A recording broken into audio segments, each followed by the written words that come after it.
Hey there, welcome back to Creepy Encounters. Please like and subscribe to the channel if you enjoy the videos.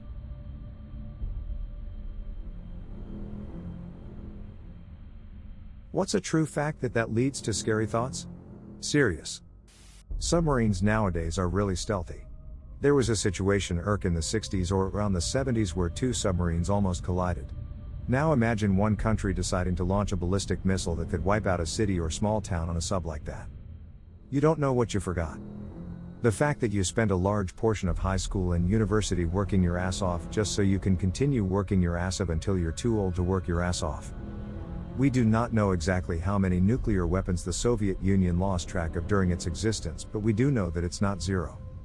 It's a fact most cities, particularly big cities, have websites where you can look up who has committed crimes around you. Don't do it though, you will find out there are endless predators living right next to you.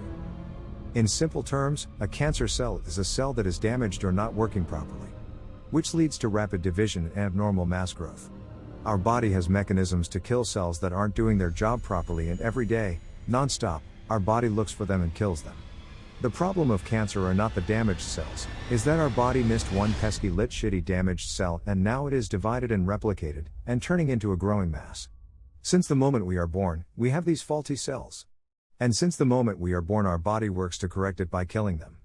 Every single day until you die. And for some people, until a day that it misses one and all hell breaks. Based on current furniture building methods, the velocity of fire catches and spreads on modern items is a bit terrifying when compared to legacy, pure construction methods and materials, solid wood for example. Tarantulas can swim. Funnel web spiders can trap a little bubble of air next to their body and survive falling into a pool. So if you find one you're cleaning your pool filter, don't assume it's dead. The brain-eating amoeba's mere existence, I think the fact that you can just go swimming one day and die some days or weeks after that just because a small-ass unicellular being entered your nose and started eating your nervous system is frankly terrifying. If you wear contacts, wear them in water, and never take out the contacts. You can go blind from eye-eating amoebas. Talking to someone and never batting an eye on whether or not it'll be the last conversation you have with them. Edit, wow, thanks for all the upvotes. This is my first Reddit thing ever. Anyways, load of people posted their story, so I want to share mine. Had this friend who I was very close in the summer, and we drifted away, but we were still very close. One day I got a new phone and new number, and later that day I found out she died the night prior in a car accident. I wasn't able to message her friends and ask how they were since I had a new number and the verification code was sent to my old one. Hurt me a lot since they were always there when I needed them. After the incident, I'd sometimes text her phone number as a way to talk to her, and send her updates on my gaming setup, since before we'd always talk about it and she'd ask to be the first to see it. She was like 14 when she died. Female manta rays can store semen away for later use for several years. Roaches can't walk backwards, so if one crawled in your ear, it'd be stuck there until it died, which would be a while. At any given moment, we could develop an aneurysm, have a stroke, or Alzheimer's. Years of education, knowledge, experiences and memories erased. No longer able to walk, or talk, or know who anyone is. A simple fall down the stairs, a slip on the ice, a car accident, hard enough hit to the head and it's gone. The fact that as soon as the symptoms of rabies emerge, there is nothing that can be done. It's over, you're already dead. Literally anything to do with rabies is terrifying. Rabies. It's exceptionally common, but people just don't run into the animals that carry it often. Skunks especially, and bats. Let me paint you a picture. You go camping, and at midday you decide to take a nap in a nice little hammock. While sleeping, a tiny brown bat, in the rage stages of infection, is fidgeting in broad daylight, uncomfortable, and thirsty, due to the hydrophobia, and you snort, startling him. He goes into attack mode. Except you're asleep, and he's a little brown bat, so weighs around 6 grams. You don't even feel him land on your bare knee, and he starts to bite. His teeth are tiny. Hardly enough to even break the skin, but he does manage to give you the equivalent of a tiny scrape that goes completely unnoticed. Rabies does not travel in your blood. In fact, a blood test won't even tell you if you've got it. Antibody tests may be done, but are useless if you've ever been vaccinated. You wake up, none the wiser. If you notice anything at the bite site at all, you assume you just lightly scraped it on something. The bomb has been lit, and your nervous system is the wick. The rabies will multiply along your nervous system, doing virtually no damage, and completely undetectable. You literally have no symptoms. It may be 4 days, it may be a year, but the camping trip is most likely long forgotten. Then one day your back starts to ache. Or maybe you get a slight headache? At this point, you're already dead. There is no cure. The sole caveat to this is the Milwaukee Protocol, which leaves most patients dead anyway, and the survivors mentally disabled, and is seldom done. There's no treatment. It has a 100% kill rate. Absorb that. Not a single other virus on the planet has a 100% kill rate. Only rabies, and once you're symptomatic, it's over. You're dead. So what does that look like? Your headache turns into a fever, and a general feeling of being unwell. You're fidgety, uncomfortable, and scared. As the virus that has taken its time getting into your brain finds a vast network of nerve endings, it begins to rapidly reproduce, starting at the base of your brain, where your pons is located. This is the part of the brain that controls communication between the rest of the brain and body, as well as sleep cycles. Next, you become anxious.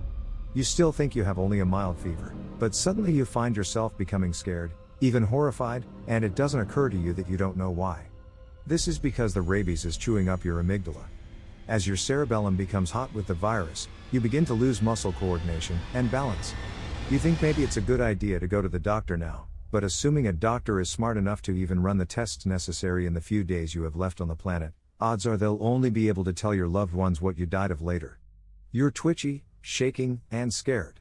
You have the normal fear of not knowing what's going on, but with the virus really fucking the amygdala, this is amplified 100-fold.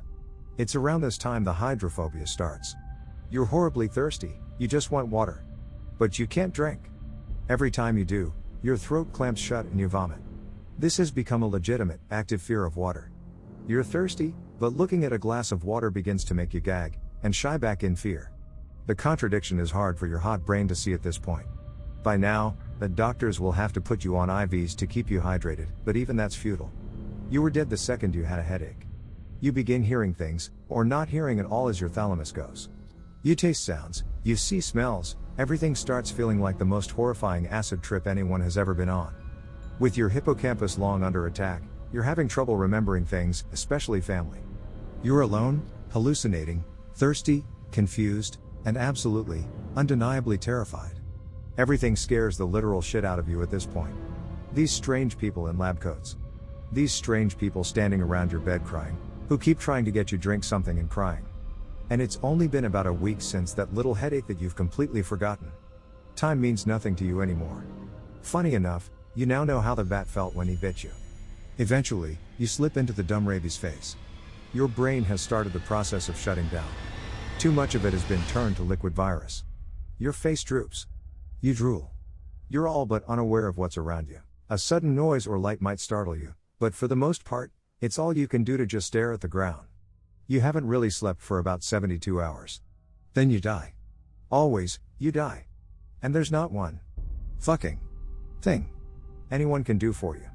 Then there's the question of what to do with your corpse. I mean, sure, burying it is the right thing to do. But the fucking virus can survive in a corpse for years. You could kill every rabid animal on the planet today, and if 2 years from now, some moist, preserved, rotten hunk of used-to-be brain gets eaten by an animal, it starts all over. So yeah, rabies scares the shit out of me. And it's fucking everywhere. Source: spent a lot of time working with rabies. Would still get my vaccinations if I could afford them. Global warming is assisting certain fungus to become more adapted to warmer temperatures, and there are now many documented cases worldwide of deadly, often untreatable fungal infections in humans. In the past, our body temperature was high enough to prevent the fungus from surviving. The next pandemic won't be viral, but likely fungal.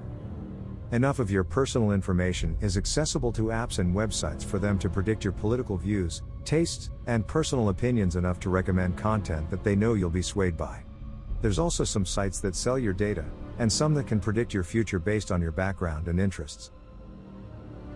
I hope you enjoyed the video. Please like and subscribe for more real-life creepy encounters around the world. See you in the next video. Bye.